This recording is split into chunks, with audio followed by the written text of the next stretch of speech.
Why most people stay broke even after 30 years of work. Imagine you're sitting across from someone. They're 55 years old. They've worked every single day for 3 decades, never missed a shift, never skipped a deadline. They did everything right, got the degree, showed up on time, worked the overtime, sent their kids to decent schools, paid their bills. And yet, if they lost their job tomorrow, they'd be in crisis within 60 days. No real savings, no investments, a retirement account that won't cover 5 years, a house with a mortgage that still has 12 years left on it. 30 years of work, and they're 1 bad month away from financial collapse. This isn't a story about someone who was lazy. It's not about someone who was reckless or stupid.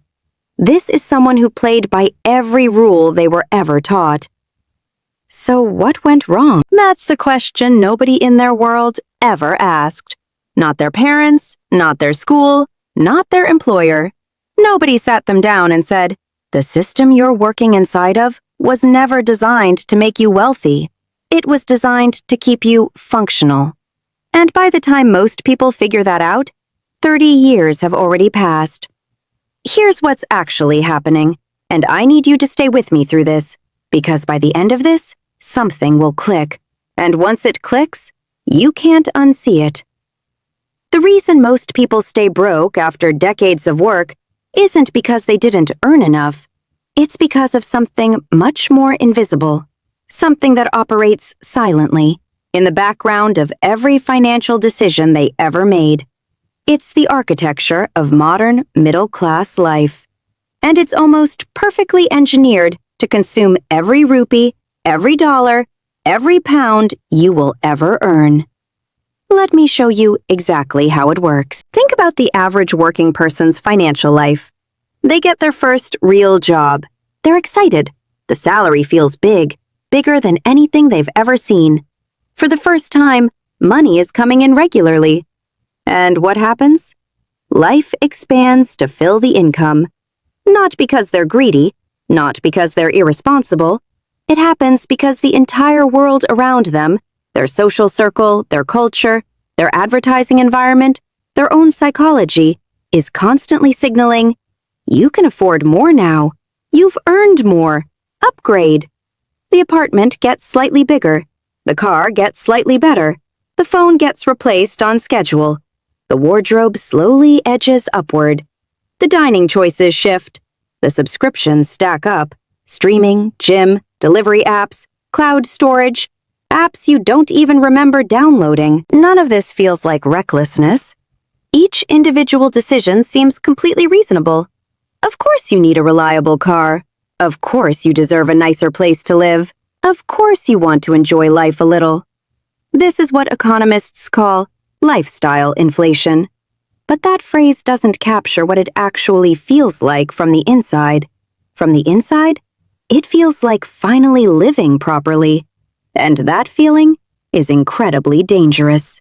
Because it means you'll fight to protect every upgrade you've made. You won't see them as luxuries. You'll see them as the baseline, the minimum standard of life you deserve. So when the salary increases again, and it will, over the years, the baseline moves up again. The income rises, the expenses rise to match, and the gap between what you earn and what you keep stays exactly the same.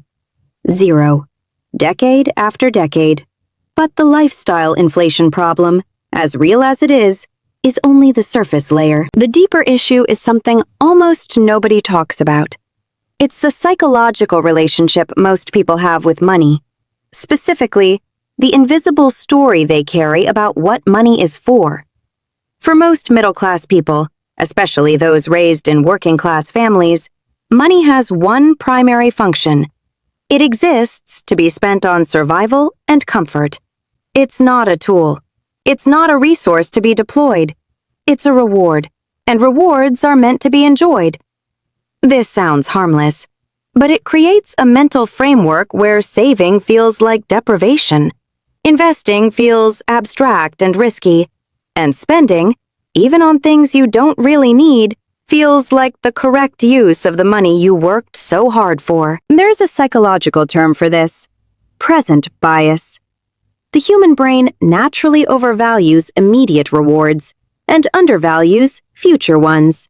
1,000 rupees today feels more real than 10,000 rupees 10 years from now, even when the math is obvious, even when you know, intellectually, that future you needs that money desperately. The brain doesn't care about future you the way it cares about right now you.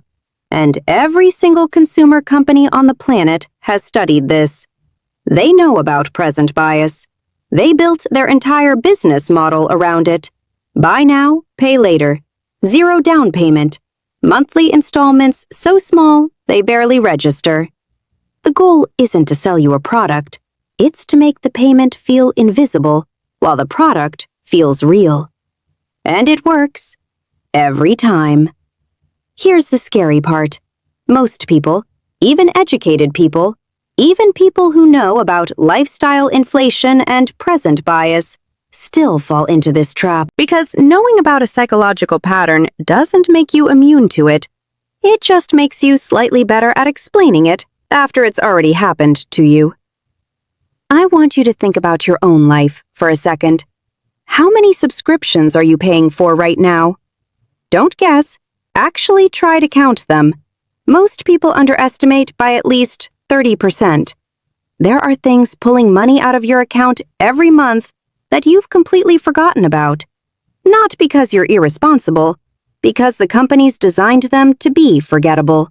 Small enough to not trigger concern. Automated enough that you never have to actively choose to pay. This is intentional.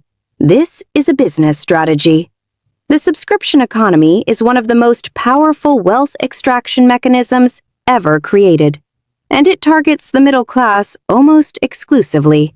Because the wealthy don't live paycheck to paycheck, and the truly poor can't afford subscriptions in the first place. The middle class is the perfect market. Enough income to subscribe to many things. Enough busyness to not audit what they're actually paying for.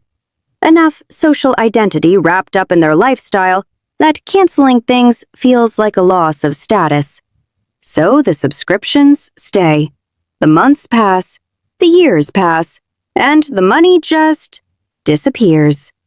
Now, here's where the story gets even more uncomfortable, because we've been talking about individual choices, personal psychology, behavioral economics, but there's a structural layer underneath all of this that most finance content never touches. The system you're working inside of was not designed to help you build wealth. I want to be precise here. I'm not saying there's a conspiracy. I'm not saying anyone is evil. I'm saying that the incentive structures of modern capitalism are simply not aligned with your financial freedom. Your employer needs you to work. They don't need you to be wealthy. They just need you to show up. In fact, if you became truly financially independent, you might stop showing up, which means the system that employs you has a subtle, structural interest in you remaining financially dependent. That's not paranoia. That's just the logic of the system. The financial services industry, banks, insurance companies, investment products, they profit from the complexity of finance. The more confusing it seems, the more you need them to manage it. The more you trust them rather than yourself. The more fees you pay without questioning them. And consumer culture? Every advertisement, every influencer, every aspirational lifestyle you see online exists to convert your income into someone else's profit. 30 years of hard work and you're broke? Part of that is personal psychology. Part of it is behavioral economics. But part of it is that you were running a race on a track that was slightly tilted away from you the entire time, and nobody told you. Let me tell you about a specific pattern I've seen repeat over and over. You might recognize it. Person works hard, gets a raise, immediately starts thinking about what they can upgrade. Maybe it's the car. The old one is fine, but this is a good moment. Maybe it's the apartment. They've been meaning to move somewhere slightly nicer. Maybe it's the phone, the wardrobe, the furniture, the trips. None of it happens out of greed. All of it happens because they feel, on some level, that they've earned the right to it, that this is what success is supposed to look like. And here's the psychological trap inside the trap. They compare upward. They don't compare themselves to where they were 5 years ago. They compare themselves to the person one level above them, the colleague with the slightly nicer car, the friend who just bought a house, the cousin whose Instagram shows a lifestyle that looks just slightly out of reach. Social comparison is one of the most powerful drivers of financial behavior, and it almost always pushes spending upward. Because the people below you, the ones you're doing better than, they're invisible in your comparison framework. You don't notice them. Your eyes are always moving up. And the people above you, the ones you're comparing yourself to, they're often doing exactly what you're doing, stretching their income to project a lifestyle that feels just slightly ahead of where they actually are. It's a collective illusion. Everyone looking upward, everyone spending to close a gap that keeps moving. The finish line doesn't exist. It was never there. Here's something that doesn't get said enough. Financial stress is one of the most physically and psychologically damaging experiences a person can endure. Chronic money anxiety literally shrinks your cognitive capacity. Studies have shown that people under significant financial stress make worse decisions, not because they're less intelligent, but because worry consumes mental bandwidth. And the cruelest part? Financial stress tends to produce the exact behaviors that make financial situations worse. When you're stressed about money, you're more likely to make impulsive purchases that provide short-term emotional relief. You're less likely to engage with your financial situation, checking accounts, opening bills, reviewing statements, because it's too painful.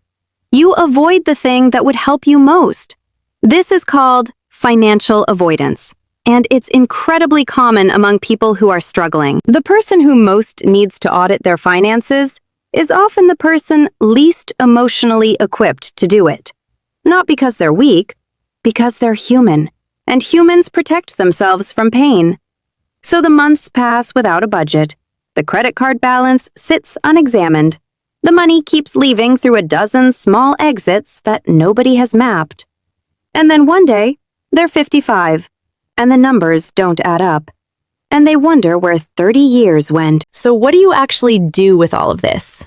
Because I refuse to leave you with a clear picture of the problem and no honest path forward.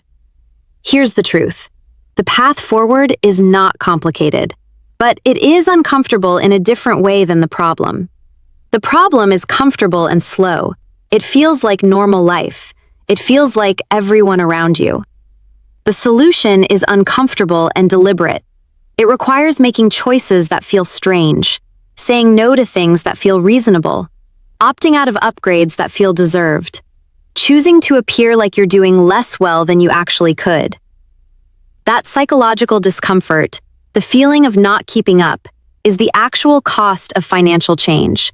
Not discipline, not sacrifice in the dramatic sense, just the persistent willingness to feel slightly out of step with the lifestyle narrative around you. Pay yourself before anything else. Not what's left after expenses, an actual committed amount, moved automatically before you can spend it. Make future you a bill that present you has to pay. Get relentlessly specific about where your money actually goes, not a rough idea, actual numbers. Most people are shocked, genuinely shocked, when they see it clearly for the first time. Stop upgrading on schedule. The car is fine. The phone works. The apartment is livable. Every delayed upgrade is money that can compound while you sleep. And understand, deeply, emotionally, not just intellectually, that wealth is not what you spend. Wealth is what you keep. Wealth is invisible. The person driving the expensive car might be 3 months from financial disaster. The person in the modest apartment, driving the boring car, eating at home, they might be quietly building something that will outlast everything around them.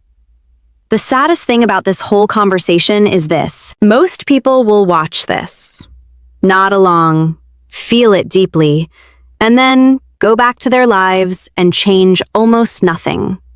Not because they're weak, because the pull of the present is incredibly strong.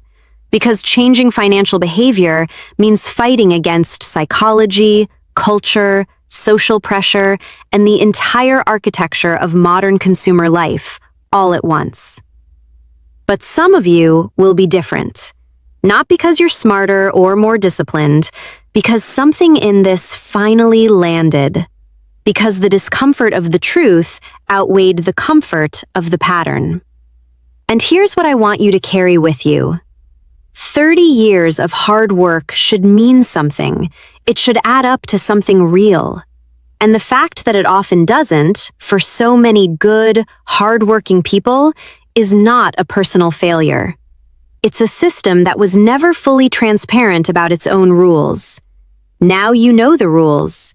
What you do with that is up to you. But I'll say this. The people who change their financial lives don't change them dramatically. They change them quietly. One small, deliberate, slightly uncomfortable decision at a time.